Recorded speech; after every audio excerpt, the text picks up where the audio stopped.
পৃথিবীতে প্রতিটি মানুষের একটি আবদারের জায়গা থাকে, আর আমার কাছে এই আবদারের জায়গাটা হলো আমার মা। আমার মায়ের কাছে আমি পৃথিবীর সব কিছু আবদার করি। সে ছোট্টবেলা যেমন মা বাবার কাছে সন্তান বায়না করে, ঠিক আমি আমার মায়ের কাছে এখনও ওই ছোটোবেলার মতনই আবদার করি, বায়না করি।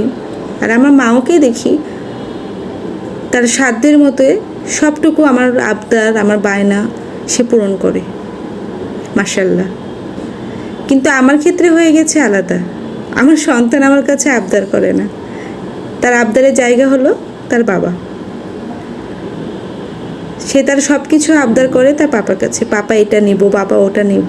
মামার কাছে সে খুব কম সীমিত আবদার করে। হয়তোবা আমার মেয়ের কাছে অপশন আছে, আমার কাছে অপশন ছিল না বা নাই, এই জন্যে হয়তো আমার আবদারের জায়গায় একটা, কারণ আমার তো ভাই নাই, বোন নাই, বাবাও নাই, আবদার করব কোথায়? হ্যাঁ, বিয়ের পরে আমার আবদারের জায়গা আর একটা হয়েছে আমার হাজব্যান্ড। কেন যেন তার কাছে আবদার করি, কিন্তু মায়ের মতন না। আসলে মা তো মাই, তাই না? মায়ের মতো পৃথিবীতে কোনো কিছু হয় না। আমার মা আমার পৃথিবী।